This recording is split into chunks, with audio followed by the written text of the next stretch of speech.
Wyjątkowość to coś, czego oczekujemy od życia. Chcemy być w wyjątkowych miejscach, chcemy przeżywać wyjątkowe chwile, chcemy posiadać wyjątkowe rzeczy. I nie inaczej jest w świecie sneakersów. Każdy kolekcjoner butów chce, żeby jego kolekcja była wyjątkowa. Chce, żeby w skład tej kolekcji wchodziły jak najbardziej limitowane produkty, jak najbardziej unikalne, rzadkie i niepowtarzalne. Ale coraz trudniej to osiągnąć. Przez ostatnie lata marki produkują coraz więcej butów. Nakłady per wydanie są też coraz większe. Często limitowane wydania to nawet ilości rzędu 50, 100 czy 150 tysięcy par.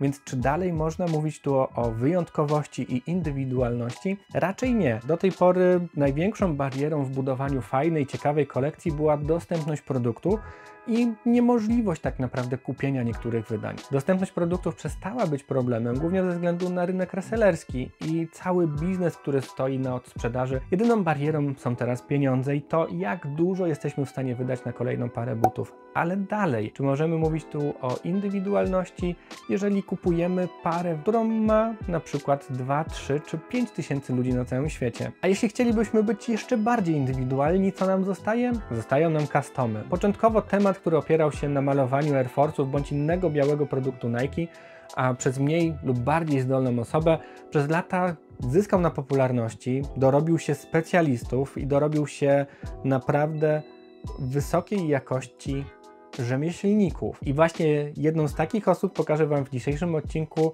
która już nie tylko na rynku polskim, a nawet bardziej na rynku międzynarodowym jest ceniona za to, jakie projekty robi i jak bardzo unikalne produkty możecie u niego kupić. Zapraszam Was na wycieczkę do Poznania.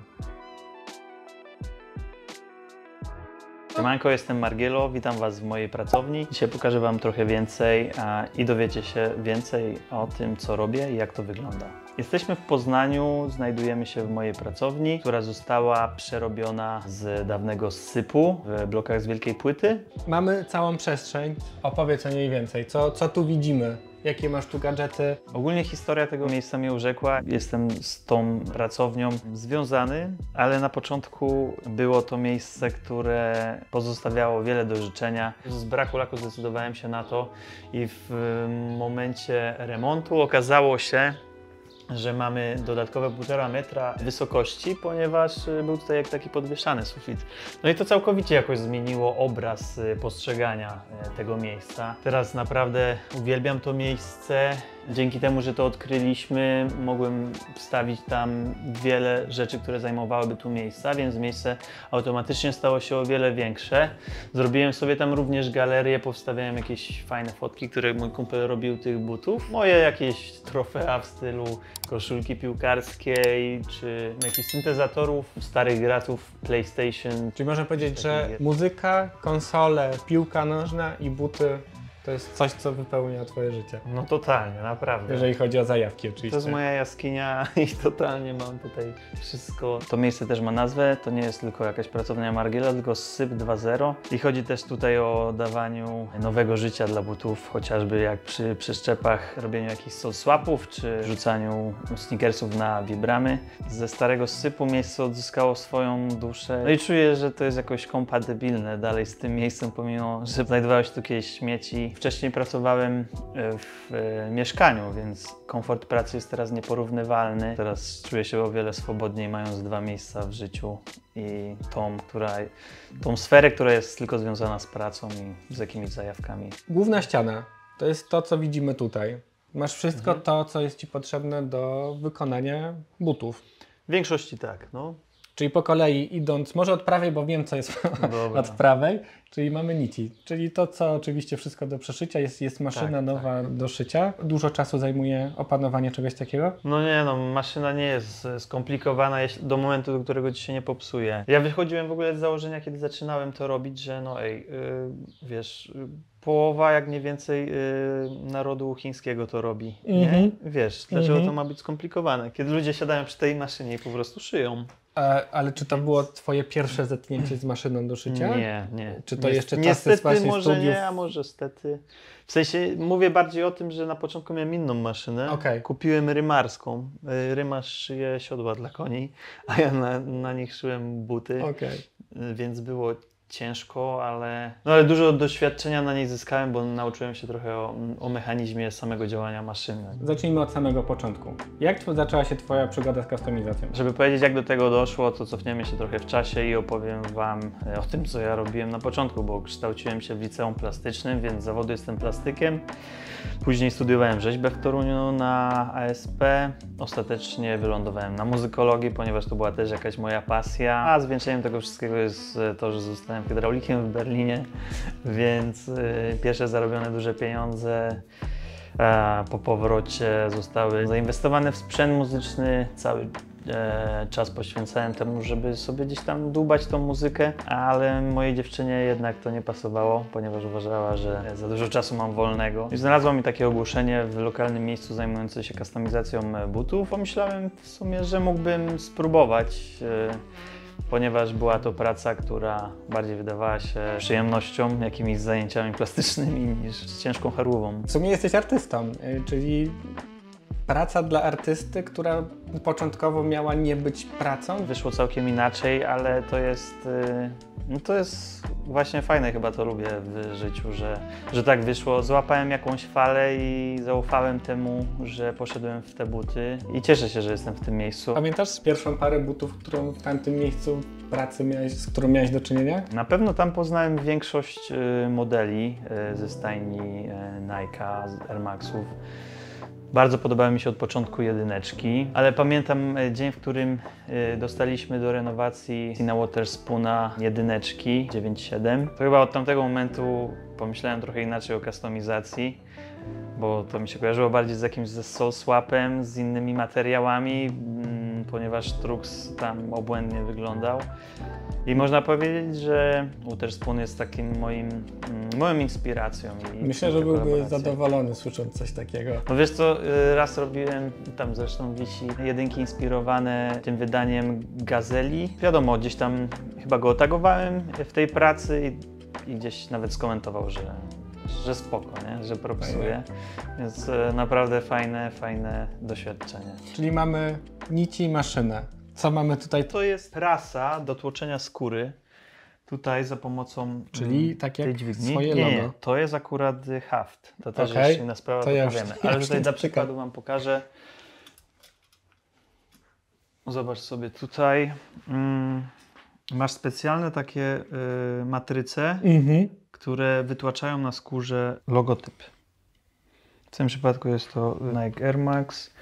Tutaj masz też, tylko że różnica jest taka, że to nie daje Ci tylko nacisku i dzięki temu wyciskasz taki wzór, ale dodatkowo też pod wpływem temperatury, którą się tutaj ustawia, jesteś w stanie aktywować tą taśmę, która tu jest i dzięki temu jesteś w stanie nanieść na to chociażby takie złocenie. Po tym nałożeniu to już jest trwałe na zadrapanie tak, i tak dalej. W sensie na zadrapania, jak dobrze zadrapiesz, to no, wiadomo, drapiesz, jak się postarasz, to wszystko zepsujesz. Tak, ale ogólnie to nie wymaga żadnego zabezpieczenia, nie?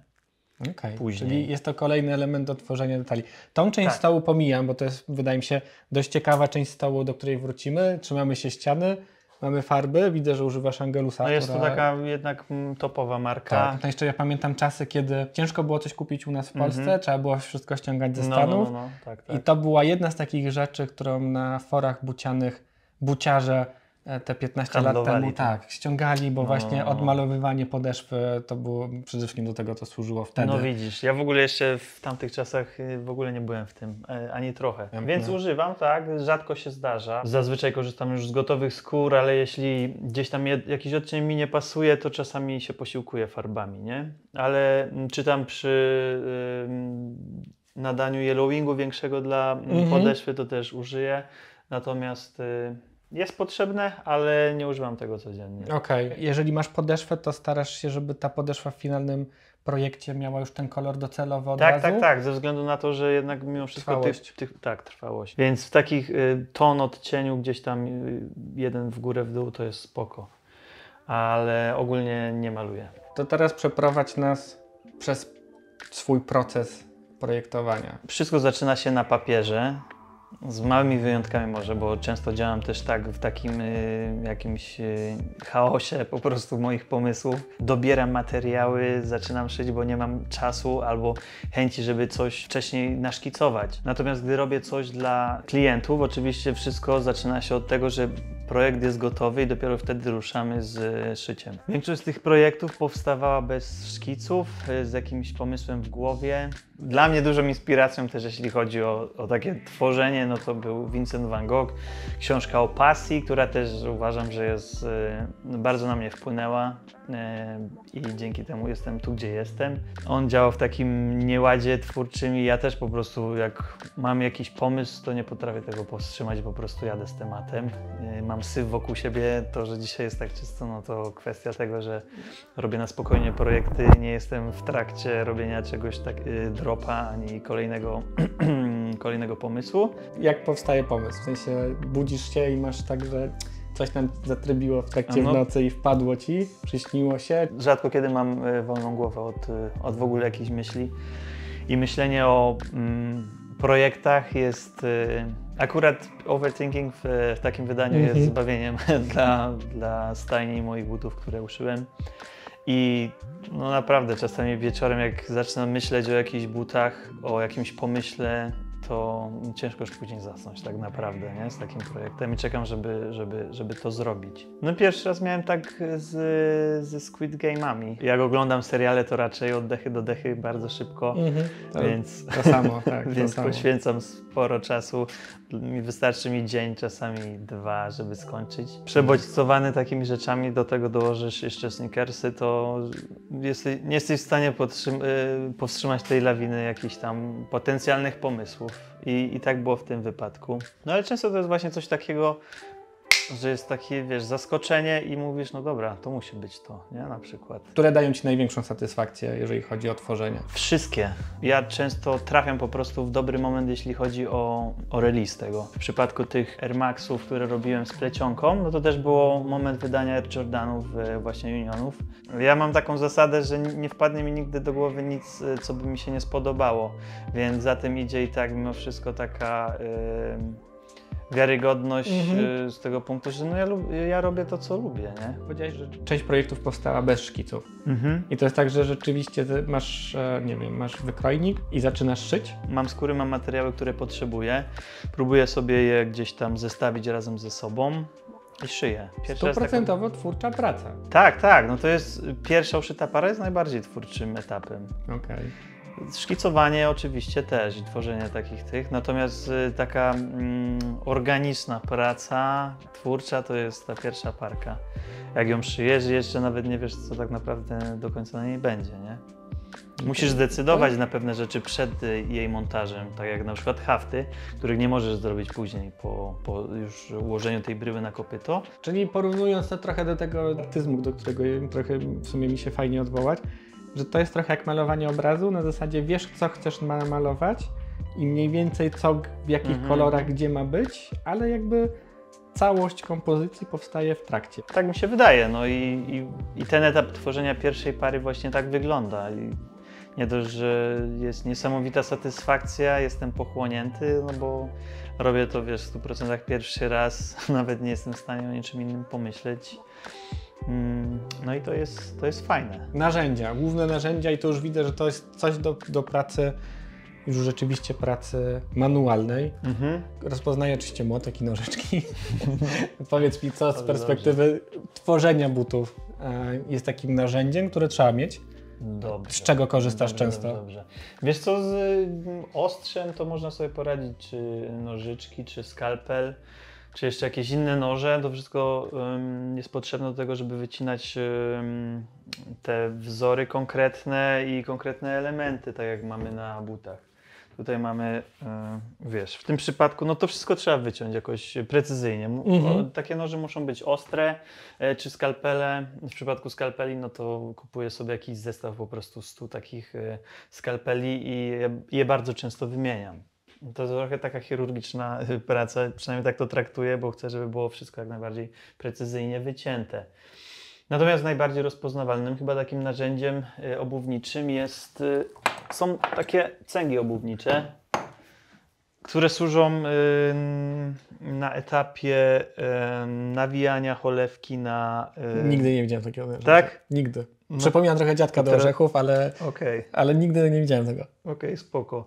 No to mi się wydaje najbardziej charakterystyczne, no nie licząc nici do maszyny może, ale nie? I tym co robisz? I tym w momencie, gdy jest cholewka uszyta, tak jak tutaj, jeśli załóżmy, że już byłby przyszyty język i byłyby już nałożone sznurówki, to naciągasz na kopyto. Pozwala ci cały materiał, który masz... Czekaj, może być to. I teraz tak, tutaj powinieneś mieć jeszcze jakąś podstawę. To służy do naciągania cholewki na kopyto i przybijania później. To służy jako dźwignia i tutaj masz dosyć wąski ten dziób. Dzięki temu możesz naciągnąć i w momencie, gdy się robią takie, zobacz, załóżmy, że tutaj mam już wbite 2 gwoździe i trzeci dociskam. Robią się tak zwane takie falbanki. Tutaj, widzisz te dwie i to dalej, dzięki temu, że to jest takie wąskie, mogę dalej to naciągnąć i je zmniejszać. I wtedy te falbanki zaciągają się tak naprawdę za obszar, który jest już niewidoczny i który może być obcięty. Nie? To jest jeszcze do wbijania gwoździ też, do wyciągania. Czyli obcęgi i młotek Tak. Trochę tak. Dokładnie. Liczyłeś kiedyś, ile jest etapów, kroków do wykonania buta? W sensie nie liczyłem. Jestem ciekawy, czy jest to setka? Ale możemy spróbować, nie wydaje mi się, że aż tyle. Jeżeli będziesz każdy z tych punktów rozdrabniał, to wtedy na pewno się doliczysz setki. Natomiast jest to odrysowywanie, wycinanie, przyklejanie wzmocnień, szycie, nabijanie na kopyto, klejenie podeszwy, ściąganie z kopyta. No można do 6, 7, można nawet... I 2,5 miesiąca na te 8 kroków. No widzisz, ja Ci mówię, że ja zrobiłem 6 kolekcji przez 5 lat. To jest Twój najnowszy projekt, który zrobiłeś, który można jeszcze kupić? Można. Jak strona będzie działać? Tak, ale obecnie też korzystam z podstrony takiej, więc... Bo ja dzisiaj sprawdzałem stronę, ale rozumiem, że jeżeli ktoś by chciał, to może też odezwać się do Ciebie na Instagramie. Jasne. Tak. I jeżeli chciałbym takie buty, to na te buty nie czekałbym 2,5 miesiąca. Nie, zdecydowanie nie, dlatego że tutaj jest już wszystko gotowe. Ja jedynie wymieniam fragmenty, wkładeczkę jakąś dodaję, customuję go pod... No tu rzeczywiście bawisz się w takiego chirurga, dosłownie wymieniając właśnie tylko niektóre dlatego fragmenty. No, dla mnie to jest naprawdę ciekawy projekt, dużo miałem z nim fanu i jak sobie o nim myślę, to wszystko jest związane właśnie tak z taką pracą przy igłach, ukuciach, jakichś skalpelach. Tylko zabiorę go, pokażę Wam go bliżej, bo to jest coś, o czym też rozmawialiśmy wcześniej, czyli zobaczcie na wszystkie detale. Mamy susza przerobionego na kość, mamy ścięgna, nawet wkładka jest inna, plus haft na języku, który jest okiem miszki. Tak. Marki kiedyś, nie? Inspirowany w dużej mierze. Bardzo fajny projekt. I teraz ile kosztuje? 800 euro. 800 euro. Ale wygląda wspaniale. Naprawdę. Jest to coś, ja pamiętam jak to wrzuciłeś, że dla mnie fascynujące było połączenie, w ogóle wykorzystanie tego buta jako buta, który nie sprzedał się jako produkt Nike'a, a w Twojej interpretacji z tymi wszystkimi dodatkami całkiem coś innego. Ekstra, nie? to jest, można powiedzieć nawet ekologiczne podejście. No tak, ratowanie, słuchaj, rolę mam taką, tutaj się wcieliłem w rolę lekarza, który ratuje kolejne wydanie od Air Maxu. Jest to pomysł, ale jest to pomysł na biznes. Tym bardziej teraz, w tych czasach, kiedy outlety Nike'a przede wszystkim ceny są zalewane poniżej retailu. Więc... Tak, ciekawymi produktami, te, które 2-3 lata temu schodziły na pniu, teraz zostają w outletach, więc jest to jakiś fajny pomysł na to, żeby właśnie na takich butach robić customy. Standardowa cena za but u Ciebie to? 1400 euro, od tego zaczynamy. Dlaczego tyle to kosztuje i czemu tyle musi kosztować? Na to się składa parę aspektów, no bo możemy zacząć od tego, co jest najważniejsze, to że jest to dobrej jakości rzemiosło po prostu. Są to ręcznie szyte buty, nad tym nie pracuje więcej niż jedna osoba, czyli ja tak naprawdę, to nie jest żadna fabryka.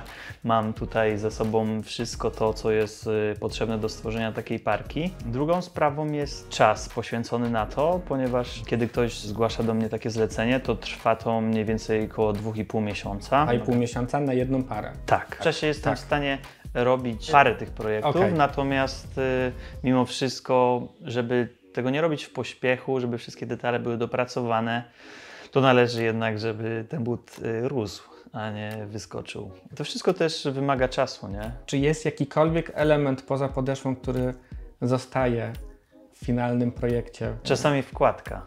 Okay. Czasami wkładka, bo mimo wszystko jest dostosowana do stopy, ma fajne wybrzuszenie na śródstopiu.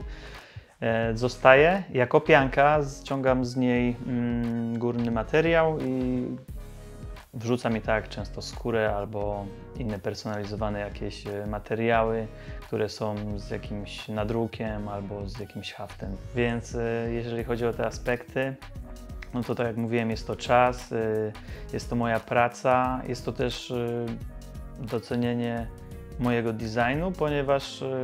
Za pomysł też się płaci. Tak, Przede wszystkim za pomysł się płaci. To nie trzeba tego tłumaczyć, tak. Bo wiadomo skąd na przykład i jakie pieniądze biorą firmy i za co, ponieważ się płaci często za jakąś markę. To, że też są limitowane, że to też jest ważne, że ja nie robię tych par dla każdego zdecydowanego na te buty, tylko jednak mimo wszystko jest to 10 par i zamykamy temat związany z daną kolekcją. Ile par butów rocznie robisz na zasadzie projektów? Nigdy tego nie liczę. Ale ile do tej pory zrobiłeś? Liczyłeś to? Bo tu mamy 3. Okej, dobra, będzie łatwiej na pudełkach. Miałem 100 3 lata temu, zamówiłem chyba 100 pudełek, a zostało raz, 2, 3, 4, 5, 6, 7, 8, 9, 10, 11. No więc powiedzmy, że przez 3 lata ponad 80 par zrobiłem, około 90. Samych takich dropów swoich kolekcji, swoich butów, nie wiem, miałem może z 6-7. Idąc po kolei. Protection Paki, but wspomniany, but, który dał Ci sławę i rozpoznawalność. Można tak powiedzieć. No. Ale to był pierwszy, czy pierwsze były jednak Squid Game? Pierwsze. No pierwsze to w ogóle były te Pink Panthery. To pierwszy raz chyba wtedy mnie oznaczył Sneaker Freaker Magazine, więc to była dla mnie jakaś tam wielka rzecz. Squid Game'y były na większą skalę jakby rozpoznawalne, natomiast... Tak, bo też trafiłeś wtedy idealnie w timing serialowy, popularność serialu. No ale to była też jeszcze historia taka, że ten czas się zbiegł z wydaniem Patta Wave, więc połączyłem jakby te dwie jakby gorące newsy. No i wyszło coś takiego. Czyli można też powiedzieć, że w aktualnym biznesie bespoke'owo-customowym timing i trendy są czasami tak samo ważne jak sam produkt. Wydaje mi się, że to nie tyczy się tylko bespoke'u, ale ogólnie tego, jak funkcjonują social media.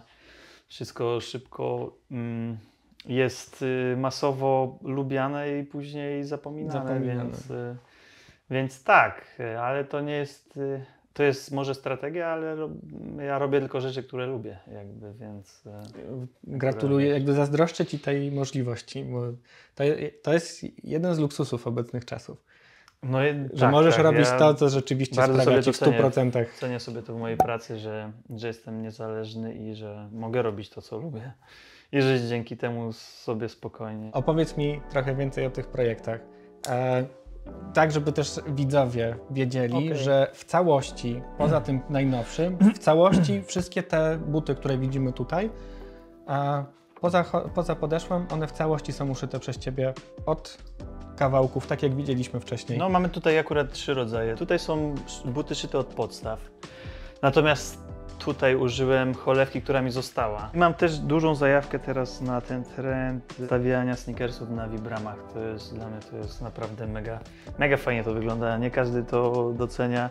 OG gracze raczej w ogóle odrzucają ten koncept. Ale ja bym w ogóle chyba odciął tego typu rzeczy od takiego, wiesz, koru sneakersowego, bo też patrząc z perspektywy lat, jakby widzimy, że taki typowy buciarz, on dorósł. Jakby ja widzę to po sobie. Ja się zawsze śmieję, że jestem takim drugim pokoleniem ludzi, którzy w Polsce zaczęli zbierać buty. Ci starsi koledzy, którzy zaczynali tą zajawkę w Polsce, w większości sprzedali większość swoich par butów, nie wiem, 5, 6 czy nawet już 8 lat temu, jakby to już dla nich był koniec. Moje pokolenie, ostatnio jakiś kolega mi powiedział, że ze starych, jakby z buciarzy z mojego pokolenia zostało nas 2, ja i Bugs. I wiesz o co chodzi, że w pewnym momencie ja też widzę po sobie, my dorośliśmy, chcemy też doroślejszych produktów, ale fajnie jakby te produkty były utrzymane w tym naszym klimacie.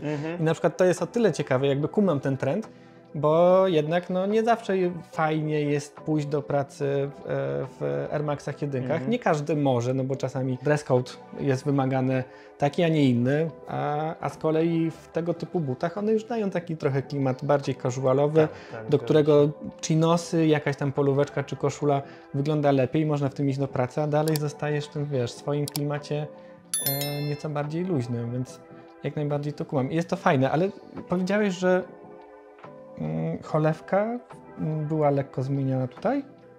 Czy to jest cholewka? To jest oryginalna cholewka z wydania właśnie Maxów z Cassina. Cassina, tak. Super opcja. I bardzo mi się podoba też to wydanie, jest bardzo jakościowe tak naprawdę, więc pomyślałem, że ta cholewka powinna zostać jeszcze raz gdzieś użyta. Tak, plus trend z grubymi sznurówkami, który gdzieś Pierwszy raz go zrobiłem fajne. I mega mi to siadło. To w Air Force'ach fajnie wyglądało. Ty masz coś podobnego na nogach dzisiaj. No ja w ogóle jak zacząłem robić wszystko na Vibramach, no to zrobiłem to konkretnie rzeczywiście wszystko. No i tutaj też miałem jakąś po prostu cholewkę z jedyneczek, no i w takim klimacie bardziej szaraczkach zrobiłem to na takiej...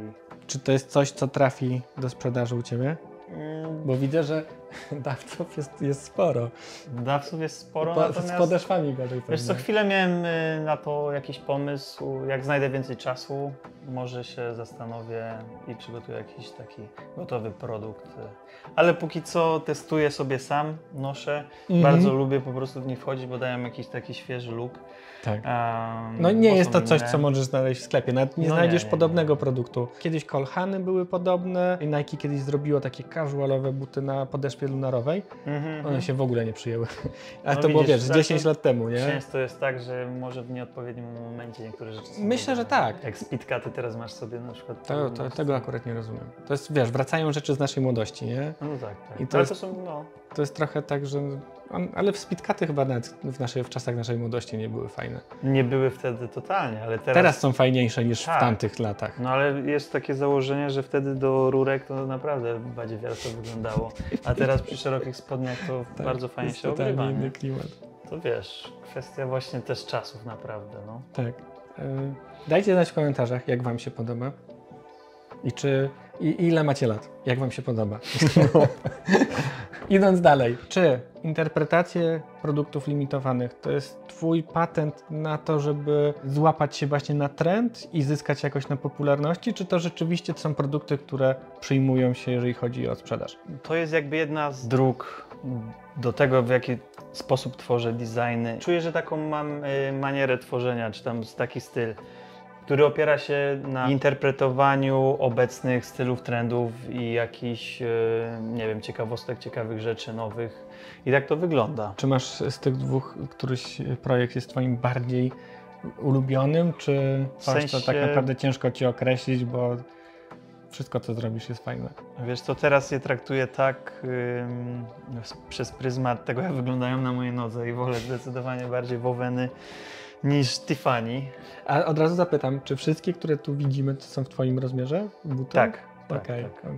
Zazwyczaj jak szyję sample, to dla siebie. Okej. Chociaż w tym przypadku gdzieś tam zamówiłem przez przypadek za mały rozmiar podeszwy, postanowiłem go wykorzystać właśnie na ten projekt, więc to jest jedyna parka, której tutaj nie noszę akurat z tego. No właśnie, a ta para to jest taka totalna jakby wizja artystyczna, stworzenie czegoś od podstaw. Jest to produkt, który pojawił się przy okazji walentynek? No właśnie, to jest rzeczywiście trochę inna sprawa niż moje poprzednie dropy, ponieważ tutaj inspiracją były walentynki, jakby okazją były walentynki, na inspiracją były to po prostu prezerwatywy, lemniki, no wszystko, co może też się kojarzyć, no nie wiem, z walentynkami trochę. Wpadłem na ten pomysł w momencie, gdy zobaczyłem, ile reklam w tym czasie Durex właśnie emituje.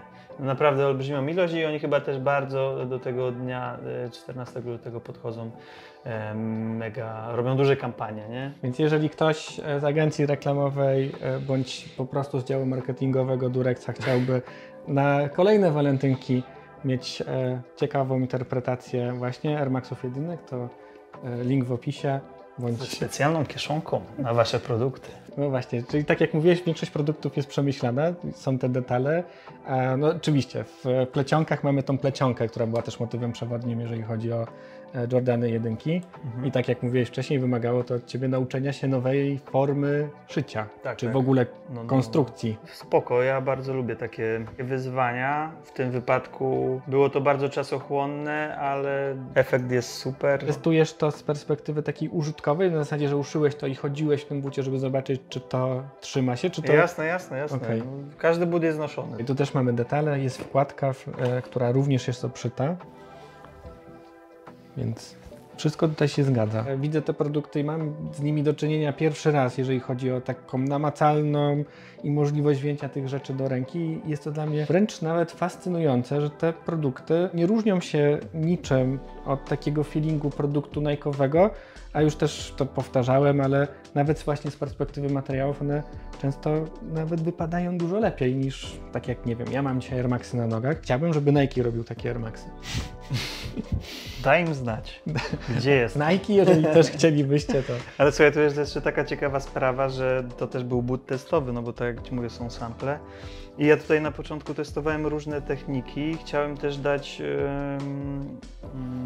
zygzak, szycie zygzakowe, które jest klasyczne dla kolaboracji Unionów z Jordanem. I tutaj jak widzisz, zrezygnowałem z tego, bo widać ślady jeszcze zastanawiam się, czym... tych i też ślady trochę tej... Ja farbowałem wtedy tą nitkę grubszą, po prostu, żeby uzyskać efekt podsusza.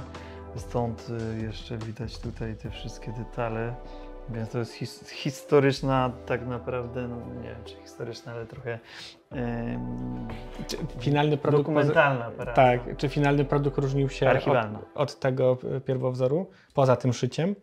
Nie, poza tym, że po prostu był wykończony bez tutaj takich rzeczy, nie? Twoja rozpoznawalność jest ogólnoświatowa. Dla kogo robiłeś buty? Mam okazję współpracować z ludźmi, znanymi ludźmi po prostu lub znaczącymi coś dla świata sneakerheadów. Pierwszym moim taką poważnym zleceniem było zlecenie od DJ-a Clarka Kenta. Pierwsza duża rzecz, którą zrobiłem dla takiej znanej osoby. Zwieńczeniem dla mnie też mojej pracy. Uważam to jako uhonorowanie tego. Sam dla siebie. Jakby nikt mi tego nie dał, nie wręczył. Natomiast jest to sprzedaż butów dla Tianiego Rangersa. I dla mnie piłka to jest większość niż połowa mojego życia. Można powiedzieć, że cała. Jestem wielkim fanem piłki. Lata 90. retro związane chociażby z grami jakimiś piłkarskimi, Fifą, PES-em. Korki, koszulki, wszystko wtedy miało jakąś taką jakość i buty, które zrobiłem inspirowane Tiempo R10, to jest właśnie też uhonorowanie tego czasu, w którym żyłem, tej zajaweczki. Tak. No i to, że Tiani je kupił, to jest właśnie bardzo fajnym też, fajną wisienką na torcie, jeśli chodzi o ten projekt cały. Tu mamy coś, co chyba jest przedostatnim Twoim projektem? Tak, przedostatnim. Ale to nie wyszło właśnie w tej formie.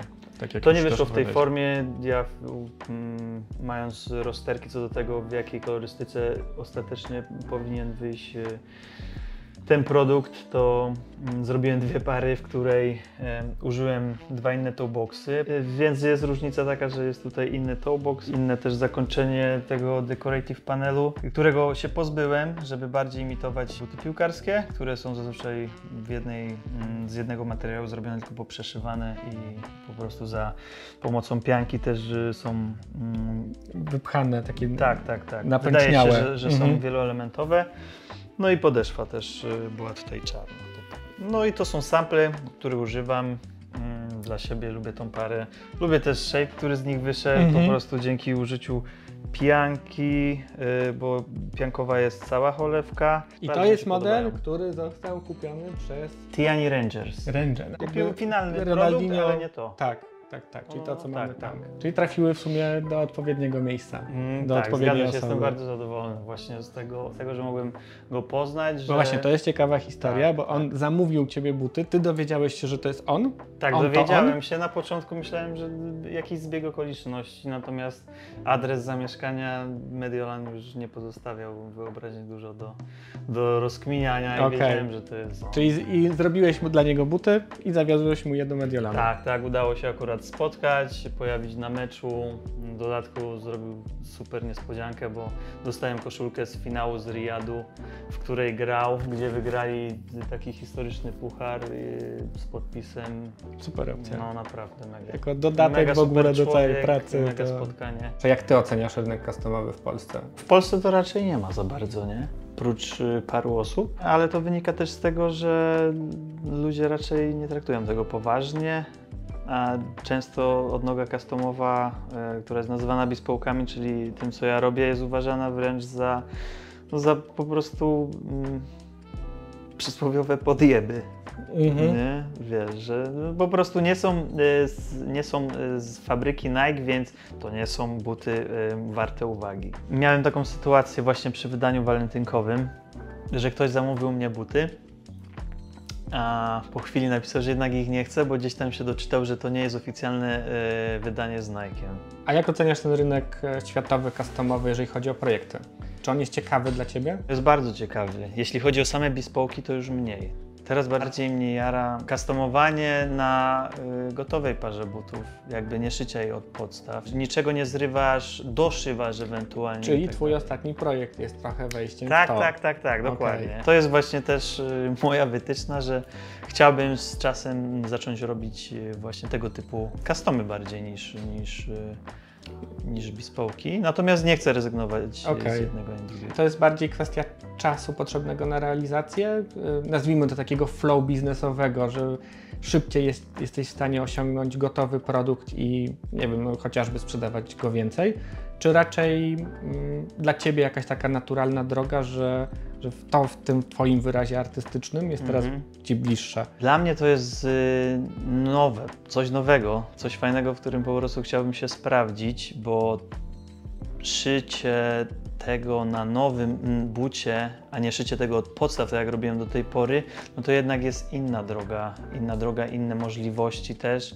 Można powiedzieć, że najwięcej możliwości daje ci szycie ich od podstaw, natomiast nie do końca prawda, bo to są inne narzędzia. Widzę duży rozwój rynku, jeśli chodzi o kustomizację związane z doszywaniem i chciałbym po prostu być tego częścią, bo widzę tam duży potencjał po prostu dla siebie. Najbardziej mi zależy właśnie na tym, żeby robić swoje. Nie wiem, czy dużą inspiracją, bo to też trochę kolega po fachu, jest JW Custom, który robi świetne rzeczy. Teraz bardzo dużo robi właśnie na futbolowych butach, natomiast działa na już gotowych butach z fabryki. Jest taki OG Lorenzo też z Wielkiej Brytanii, który robi świetne rzeczy i to też jest kwestia tego, że z jednej strony szycie od podstaw trochę cię ogranicza, bo oni jednak mimo wszystko, żeby zrobić tą bryłę inaczej, musieli pokombinować, dodając coś do niej, nie? Dla mnie to jest topka, no i jego, wiesz, rozpoznawalnością jest ten sunset i to, że barwi tylko, nie? Nic więcej nie robi, nigdy nie robił. Czy możemy to pokazać? No jasne. Czyli przyjmujemy, że to jest nowy projekt? Wiesz co, to jest one of one dla mieszkańca Ruandy. W sensie ziomek jest ze kurde. Stanów, ale wywodzi się z Ruandy i chciał mieć takie buty inspirowane jego krajem. To teraz widzowie, bo pewnie większość z was tego nie kojarzy, tak wygląda cholewka buta, niepełna cholewka buta chyba, czy pełna? Wiesz co, pełna, Pełna? jakby nie ma języków, nie A ma czy nie też brakuje liningu. nam tutaj elementu? Nie, jeśli chodzi o to, A nie, to nie. okej. A tak Ale wygląda zobacz, to że później. tak masz całą, jakbyś chciał sobie porównać. Ona Tak. już jest zszyta cała, więc... Jestem ciekawy, czy wy widzieliście kiedykolwiek właśnie, jak wygląda cholewka buta na samym początku? To jest połowa pracy? Czy nawet jeszcze nie połowa pracy? Dojście do tego etapu? Jest na pewno. I później tą część, jeżeli masz już ją zszytą, następnie nakładasz na kopyto, tak jak pokazywałeś przed chwilą. Potrzebujesz jeszcze wybić dziurki dziurkaczem takim specjalnym. Na sznurowadła. Widzę, że już są wiesz. oznaczone. Jest dużo rozmiarów takich oczek. W zależności od tego, jaki dany projekt jest, to takiego się używa. Ale standardowo w takich wszystkich maksach jest trójeczka, czyli 3 mm. I teraz powiedz mi, ile z tych rzeczy nauczyłeś się? Jakby jak zdobyłeś tą wiedzę? Czy to jest to twoje pierwsze miejsce pracy, czy jakieś szkolenia, Nie, czy nie, nie. głównie internet, czy Wiesz co? metody prób i błędów?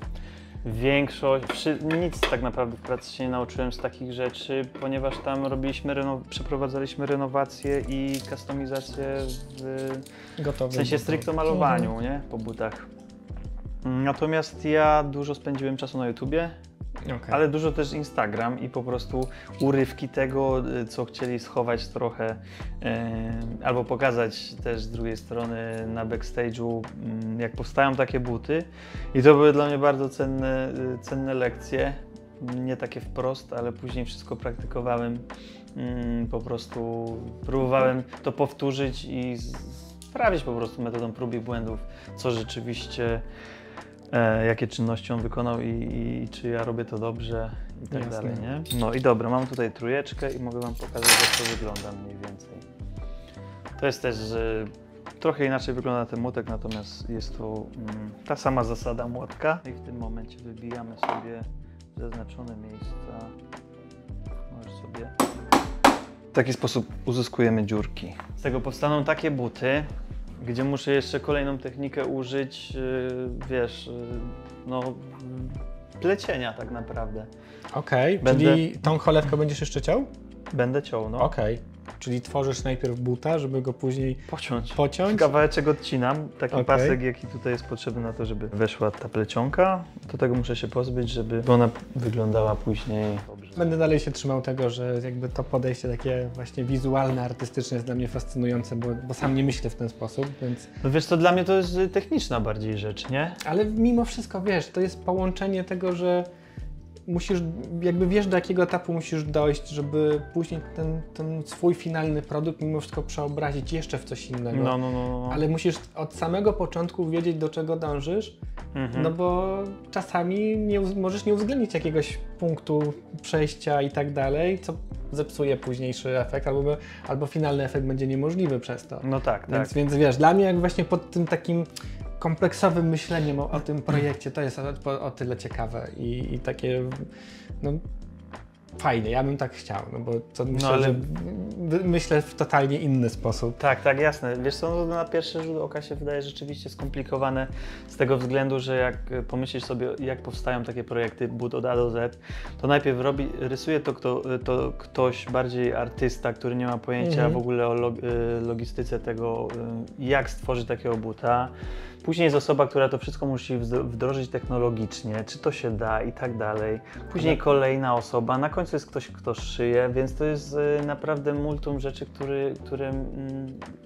za które odpowiada parę mózgów, a nie jeden.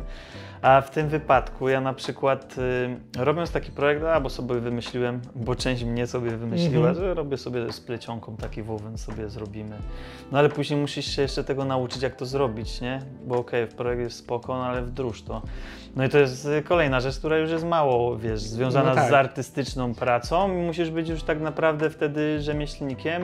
To też jest no i technikiem takim, który to ogarnie. Super fajne, bo tak naprawdę uczyć, cały czas się uczysz nowych rzeczy. No i to jest fajne, to jest super, nie? Super. I w nowych projektach ja bardzo często staram się wdrażać nowe rzeczy, bo są dla mnie ciekawe. Czy tych maszyn, które wyglądają dość epokowo, to są maszyny, których używasz do produkcji? Ta jest jeszcze z XIX wieku, więc bardzo ciekawa rzecz, 1800 któryś, już bliżej na pewno. A tam nie ma jakiejś daty? Nie, to nie jest data, nie pamiętam dokładnie. Kupiłem ją niedawno i to jest łaciarka, którą się używa właśnie do szycia butów, których nie chcesz szyć od podstaw, ale naszywać już na gotowe elementy. I w tym wypadku doszyłem tutaj takie elementy jak tutaj tobok z przodu i kolar z tyłu dzięki tej maszynie. Po prostu wycinając te elementy, później miałem przestrzeń, żeby włożyć nowe zastąpione. Dzięki temu, że jest taka rączka, jestem w stanie szyć to nie rozwalając buta za bardzo. I teraz dzięki temu, że to się obraca, a to szyję, jestem w stanie sobie ułatwić pracę. Nie wiem, czy to mogę nazwać. No. To jest inne narzędzie po prostu. No tak, ale jakby fascynujące jest połączenie współczesnego buta z XX wieku. Z taką maszyną. Z maszyną z XVIII. No tak, to prawda. I że ta maszyna dalej ma zastosowanie przez współczesnych Jasne, rzeczach. w ogóle tak naprawdę niewiele zmieniła się jej budowa od tamtych czasów, bo jest po prostu perfekcyjnie wykonana, jakby jej mechanizm. Na czym polega twój sukces? Jakby ty sam, jak patrzysz na to, co robisz, w czym tkwi ten sekret Margiello? Co jest tym punktem, który powoduje, że jesteś lepszy od innych? To, co mnie wyróżnia, według mnie, no to są detale. I takie kreatywne podejście do tych detali, do tego, że trochę ingeruję też jakby w bryłę. Zmieniam często elementy buta, jakieś inne kształty dodaję. Po prostu doszywam coś nowego, ale wydaje mi się, że przede wszystkim są to projekty.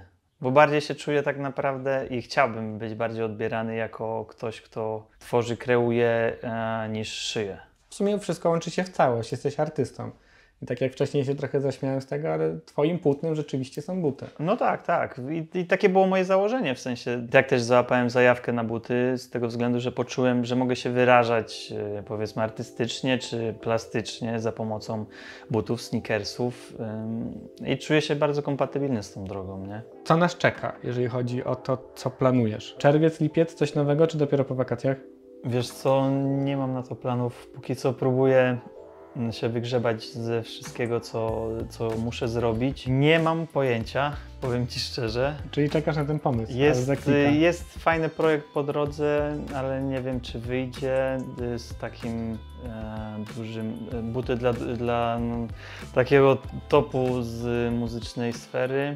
Mam takie plany teraz, wiesz co, związane z rozwojem osobistym, może też firmy. Chciałem swoje buty po prostu mieć, już nie korzystać, nie customować, nie robić bespoke'ów, tylko rzeczywiście, żeby były zaprojektowane od A do Z przeze mnie. Okay. No i chciałbym chociażby parkę 2 wypuścić w tym roku, tak dla samego siebie. To jest jakby moim głównym celem na ten rok, ale na pewno pojawią się jeszcze jakieś dropy. W 85 był chyba Powrót do przyszłości. Tak, w 85 i teraz jest jakaś okrągła rocznica, więc w związku z tym będę chciał na pewno jakieś inspirowane buty zrobić tą serią. Myślę, że dobra okazja. Bardzo lubię w ogóle... Air Magi od Margiello. No Air Magi na Air Maxach, raczej tą stronę.